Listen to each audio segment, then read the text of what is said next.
On the first day of Christmas, my true love gave to me the worst ever Christmas movie. And then we broke up. Hey everybody, Peebs here! A couple years ago we talked about Arthur's Perfect Christmas, aka the best Christmas movie ever made. And recently I heard about another Arthur Christmas movie that I had never heard of before called Arthur Christmas in 2011, and yeah, let's check it out. Okay. Dear Santa, my friend doesn't believe in you. Wait a second. This doesn't look right. Then there's Arthur. I just want it to be perfect for every kid. I just want it to be Arthur's Perfect. Christmas. So apparently there isn't any other Arthur Christmas specials, which is leaving me a little bit depressed. And if I'm not happy, nobody can be happy. So instead, we're gonna watch this garbage, The Christmas Tree from 1991. Wait, what's that? You wanted to watch a good Christmas movie? Well, too bad. It's 2020. We don't get anything good. You should have learned that by now. I did some research online about this movie, and to be honest, I couldn't find all that much. All I know is that it aired on TV one time and then never again. So big thanks to Call Me Alex on Twitter for recommending this movie to me. A very special Merry Christmas to you. Yes, there are many stories about this special holiday named Christmas. We start off with some disembodied voice picking a Christmas story for us out of this book. Apparently, out of all the stories, he felt this was the one we needed to hear about. If this one sucks, and apparently it does, then we can only imagine how terrible the rest of them are. Our story takes place in an orphanage with some children and a pine tree. Ah yes, my favorite character of all time. A pine tree. A pine tree is a very dynamic character. About halfway through the movie, the character development, it takes a crazy turn. Just wait for that. The children live under the rule of the evil Miss Mavilda, doing chores and making weird noises that almost resemble the sound a real child would make, but not quite. The children eat white goop while Mrs. Mavilda stares at a feast for one. She also eats it, presumably, but there wasn't enough of a budget to animate that. The children may not have much, but at least they have their best friend, a pine tree. Throughout the movie, the children refer to the tree as Mrs. Hopewell, but I refuse to take place in this weird fantasy, so from here on out, I'll be referring to the tree as its actual name, The pine tree. Apparently, they enjoy being in the presence of The pine tree. more than anything. Just look at how much they're enjoying it. Mrs. Mavilda was a very tricky person. She didn't really take good care of the children, but she made people think she did. Every so often, the mayor visits the orphanage to drop off some donations from the town, but instead of spending the money on the children, Mavilda promptly gambles it away with her friends. And if that wasn't bad enough, she also hates dogs. Poor licorice.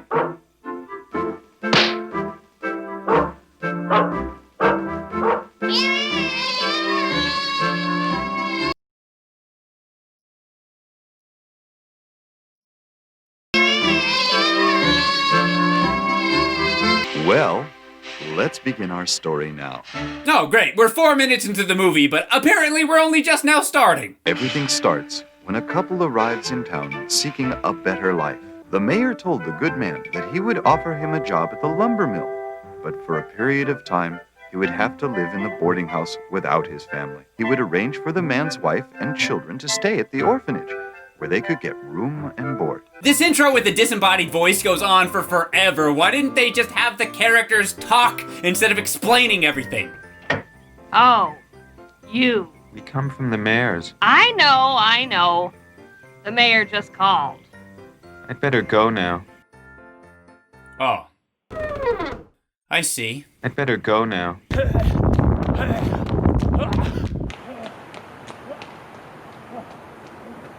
Bye! Here is your room. This is the only thing I can do for you. This is just fine, ma'am. I can put that old mattress on the floor for the children, and we will be just fine. Hold it! Oh, jeez! Miss Mavilda gives our main character, Judy, a room, but refuses to let her 2 children stay with her. They, for some reason, have to stay with the orphan children, and she's only allowed to see them after she finishes her long list of daily chores, and even then, for only 30 minutes a day. I can't figure out why her character would be motivated to do this. It seems like, if anything, it would just further endanger her whole orphanage scam she has going on, but hey, I guess she's just so evil she can't help herself. After a lecture from Miss Mavilda, Judy's children get introduced to the rest of the kids. And if there's one thing I could say about these children, it's that they look very normal.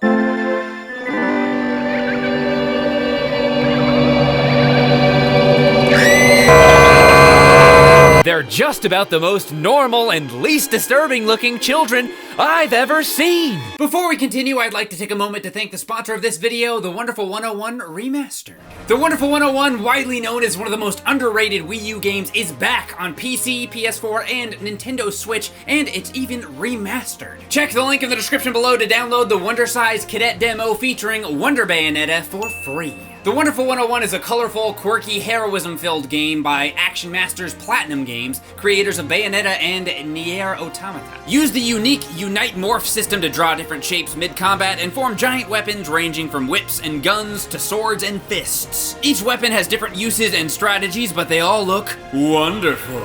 You lead the Wonderful 100, a group of ordinary folks turned superheroes that you'll unite with and rescue on missions ranging from giant cities to the ocean floor.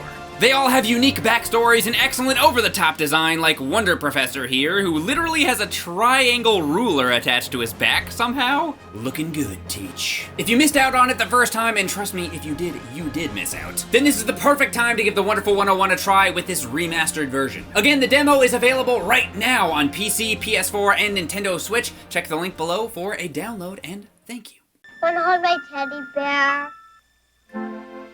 My teddy bear has only one arm, but my mom says Santa will bring a new arm for him at Christmas. Wait, what was that? My teddy bear has only one arm, but my mom says Santa will bring a new arm for him at Christmas. What? My teddy bear has only one arm, but my mom says Santa will bring a arm for him at Christmas. All of the voice acting in this movie is bad, especially the children, but this girl is just next level. I seriously had to rewind 2 to 3 times every time she said anything just to understand it. He knows where the North Pole is. And besides, I brought the tea. Mommy, come here and see Mr. Topwell. We might as well introduce the other kids now. I personally categorize them like this. There's Judy's kids, the 2 blonde ones, Pappy and Lily, and then there's everybody else. They're basically all one character, and frankly, they might as well be one character. I mean, the story would be exactly the same if they were. A couple standouts, though, would be, the girl with glasses, I guess. She, you know,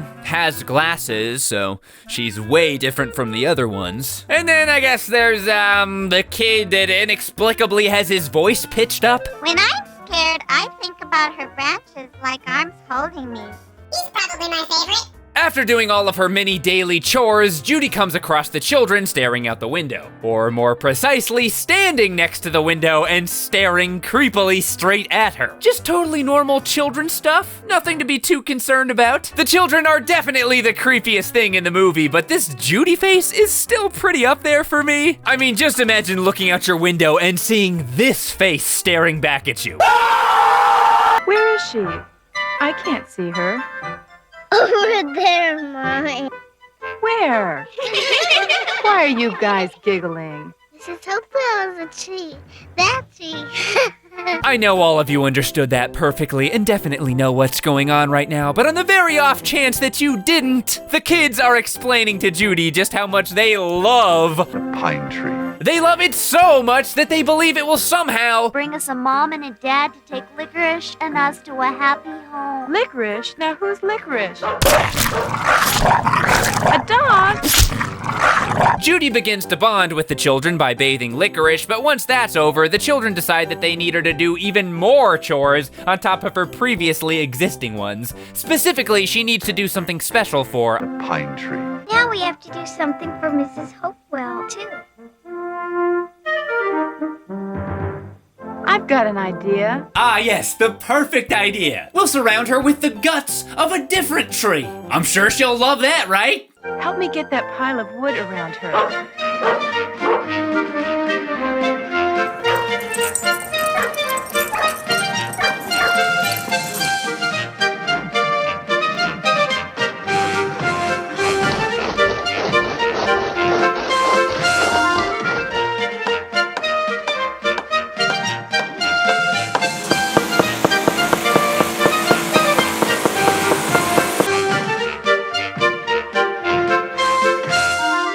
Mine's better.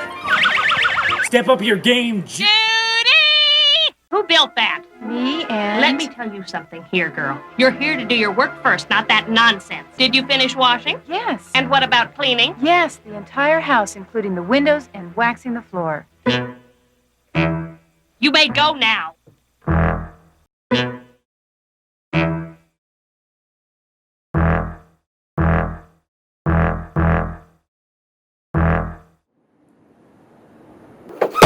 So Judy continues to grow closer with the children by listening to them talk about how much they love The pine tree. and by showing them what a sandwich is. Miss Mavilda, on the other hand, continues to spend all the donations from the mayor on her alcohol and gambling addictions and delivering what would be the best line in the movie if it weren't for a gym we'll be hearing a little bit later. Here goes the children's money again. Here goes all the children's money again is now a line I'll be saying at least once every time I play poker for the rest of my life.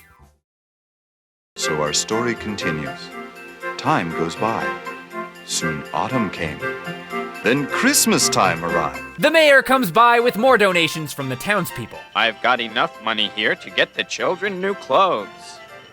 And still some left for their Christmas presents. And unfortunately for Miss Mavilda, Judy hears this request and the mayor asks for her to pick out the items. Miss Mavilda then promptly ignores this request and calls her gambling buddies to come over for another game, while Judy tells the children the good news. We're all going to have new clothes. During this conversation, she realizes that the children have never heard about Santa before, so Judy gives them her incredibly contradictory explanation. In her description, she mentions that Santa can do anything. but he also can't do anything because he can't hear very well. How is Santa going to know which toy to bring to which one of you if you all wish at the same time? You should also think really hard about your wish to Santa. But think hard before you do. But also, you might as well not because... You have to make a simple wish because Santa has to make toys and other presents for all the children of the world. You see, he's very busy and doesn't have the time for anything too over the top. And also, he's your grandpa. Santa Claus is everybody's grandpa. And also, he's not. He's not anybody's grandpa. And how can his sleigh fly? Because he has special reindeer to pull it, and each one has his own special name. Hey, I actually understood what she said that time. It's a Christmas miracle. Meanwhile, in the land of Mavilda... What do you think, Mavilda?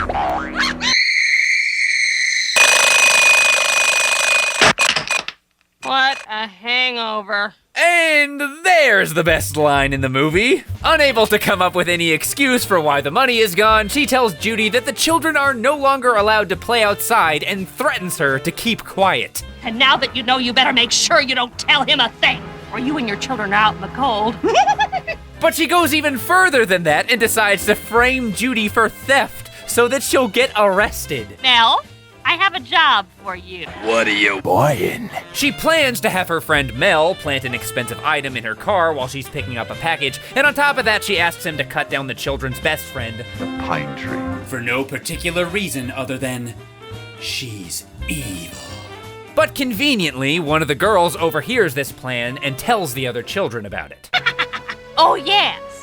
I forgot something. What is the name of your friend out there? Why do you want to know if you're going to cut Mrs. Hopewell down? I'm cutting her down for firewood. We can't just stay here without doing something. What can we do? What about your mother? Yeah, that's a good point. What about their mother? I don't worry about my mother because I know she can defend herself. But I'm really worried about... The pine tree. These kids are freaking obsessed with this tree. It's like a cult. Even her own kids don't give a crap about her because they're too concerned about freaking pine tree. So they come up with a plan, and their plan is... Santa. How are they gonna find Santa? Well, they have a book. We can do it. And they're very confident that they can find him. But I don't know where the North Pole is. Do you? I don't either. Neither do I. I'm sure it'll work out. It's even funnier because their original plan was to go to the mayor for help, but they can't because he lives... way far in the country. Yes, he's very far away. But Santa... Santa! It's gonna be a pretty lonely Christmas. I I wish that my Christmas wish could be changed.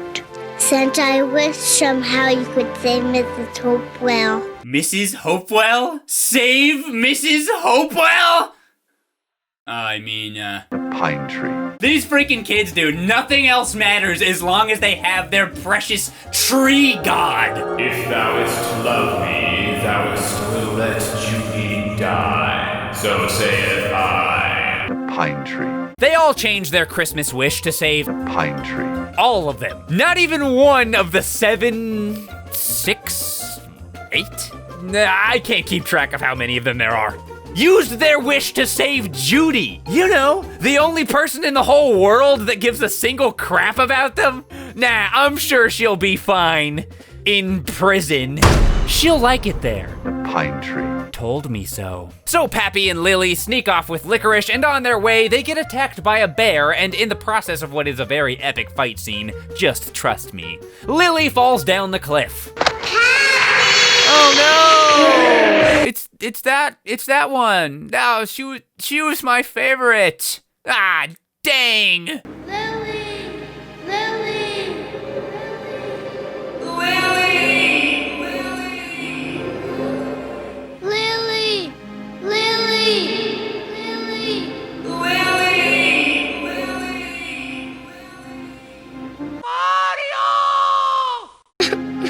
Lily's gone, Licorice. She's gone. It's almost like this was a terrible plan! Unfortunately for Miss Mavilda, her scheme to frame Judy is foiled when the road is blocked, forcing her to return home. When she gets back, she's informed by the other children that they sent her kids on a death mission to the North Pole for a freaking tree! Luckily for them, she doesn't really seem to be all that upset about it. I must talk to Mrs. Mavilda. Mrs. Mavilda is furious. You are the responsible one for all of this. If you hadn't put so much junk into their minds, they wouldn't be causing me trouble. The fact that she's making Judy's children going missing about her somehow aside, you know, I actually kind of agree with Miss Mavilda on this. Judy, this is your fault for obliging these children's tree obsession. I'm sick and tired of your children and that tree. Pack your things right now. You're fired. Dang.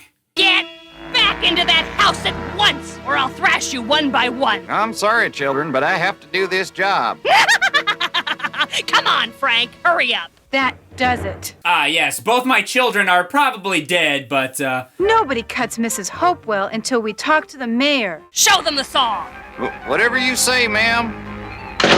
What is the meaning of this? Oh, Mr. Mayor. Turn that thing off. I can't hear a thing. I just want you to know that this wasn't my idea, Mr. Mayor. well there, Mr. Mayor, I did chainsaw murder all those children. But She told me to. Mommy! So not only is the mayor here all of a sudden, Pappy and Licorice are also back. That is pretty considerate of them, considering this is the climax of the movie. But where's Lily? Where is she? She's gone, Mommy. Oh, God, what do you mean? Ray. Dad is also here, apparently. Tell me, son, what happened to Lily? She fell from a cliff, Mommy, Daddy. All the way down. My baby. James, hurry! And now the whole freaking town showed up. Oh, and that cut at the end there, that was not me. My baby. James, hurry! That's just the movie. We had to do something before Mrs. Mavilda cut down Mrs. Hopewell. God, Mrs. Mavilda's so mean. Wait a second. Why don't you explain all this to me, Mrs. Kindle? Hey, woman who just learned that her child is dead, could you please tell me about this stupid tree here? So Judy explains why the children all love Pine tree. more than her and tells the mayor about how evil Miss Mavilda really is. Tell her not to cut Mrs. Hopewell. Don't worry about that, little one. Mrs. Hopewell is going to be all right. That's what you think, children. Oh, no. What happened? I don't know. Why are those people in the background not finished? I don't know. Then Santa himself shows up, which leaves me no other option than to assume he is the one who killed Miss Mavilda. Or at the very least, he has no alibi and he's looking pretty sus. He decorates Pine tree. drops off presents for everyone in the town, and I guess he saved Lily too. I almost forgot about that. This tree here, I declare it part of city property. It will stay standing as long as it lives. I hereby proclaim this tree here, The pine tree. our official city Christmas tree. The mayor also offers the job of running the orphanage to Judy, but... Wait a minute. You can't take this job because you'll be busy helping me raise 9 children. 9 children? The fact that this guy is so quick to adopt a bunch of children he met literally 5 seconds ago aside, 9? But there's only 7, I think. I'm telling you, even the characters can't keep track of how many children there are in this movie. Well, I guess that leaves only one question. What happened to Miss Mavilda? I mean, she's not really dead, is she? Don't worry about Mrs. Mavilda. She's good now. Huh. She learned that you always win when you are good. Well, that explains it.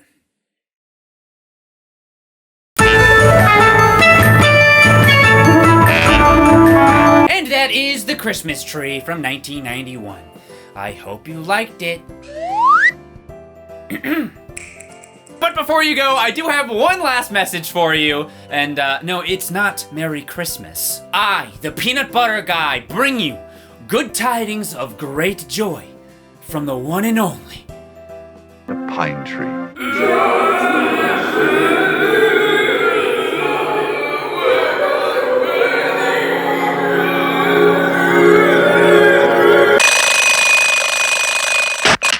What a hangover. Hey everybody, thanks so much for watching. Hope you liked the video. If you want to see a good Christmas movie, then make sure you check out the Arthur's Perfect Christmas video. It's one of my personal favorites. Or you can check out whatever I have over here on the Peebs channel. Subscribe, Merry Christmas, and I'll see you guys next time. Bye-bye!